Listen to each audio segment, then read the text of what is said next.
visas pastangos, kurias dėjo, kad mus kažko išmokyti ir patiko tai, kad tos pastangos buvo vaisingos ir mus tikrai kažko išmokė. Patiko, kad pabendravau su daugeliu žmonių, susiradau naujų draugų pažinčių, dalyvavau keliuose darbo pokalbiuose ir darbo nesusiradau, bet tikiu, kad susirasiu ir pagrindė vien šio projekto dėka. Tai ką dar galėčiau papasakoti? Kas labiausiai patiko? Labiausiai patiko. Man labai įstrigo, nesimenu, kelintas seminaras buvo, bet buvo seminaras pokalbis su Pauliu. Ir Paulius papasakojo, man labiausiai įstrigo turbūt viena jo frazė, kai jis sakė, kad kiekvienas iš jūsų turit būti vadybininkai ir turit mokėti save reklamuoti, save parduoti. Ir turit stengti save parduoti kuo geresnėm sąlygom, už kuo geresnę kainą.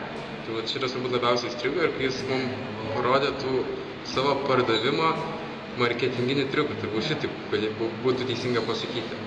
Prasme, kaip reikėtų elgtis per darbo pokalbį, jis papasakojo, kad pats yra buvęs toj komisijoje, kurie atrenka darbuotojus ir žino, kaip jie dirba, kaip jie atrenka žmonės, pagal ką. Ir tą patį pasidalino ir su mumis. Tai buvo įdomu. Man reikia kūrybingo darbo, kur aš galėčiau išsireikšti, meninio, dar kažko, bet realiai kaip jį susirast, kaip peržengti save, kaip galų gale žinot, kur eiti, kurias duris belsis, tai iš tikrųjų viso to sužinojau ir išmokau šito projekto dėka. Ir nors negaliu dar pasakyti, ar visiškai sėkmingai pasisekė tas darbo pokalbis, kas po to seksis, kaip man čia seksis, tai nežinau, bet kol kas esu labai optimistiškai nusiteikęs ir labai viskas veda į teigiamą pusę.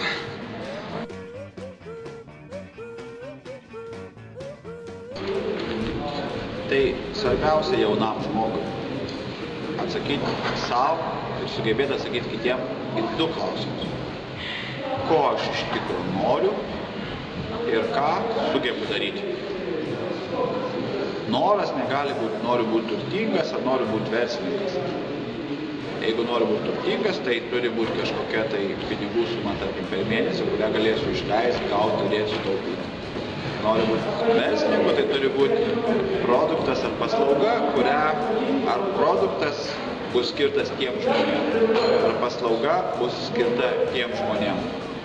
Ir man patinka tai daryti. Aš tai darau su meile. Ir tada viskas gyvenime seksis savaime.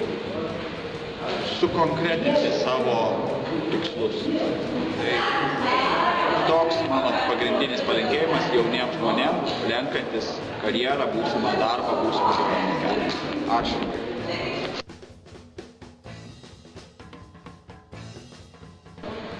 Smagu yra tai, kad rezultatai projekto tikrai džiugina. Žmonės įgavo žinių, kompetencijų, dirbo komandinį darbą, bendravo, stengiasi, ruošėsi rašyti motyvacinį laišką, įdėjo be galo daug pastangų. Gera, kad iki kalėdų projektas baigėsi. Gera, kad galėjome tai vykdyti kartu, juk nedarbas tai galimybė.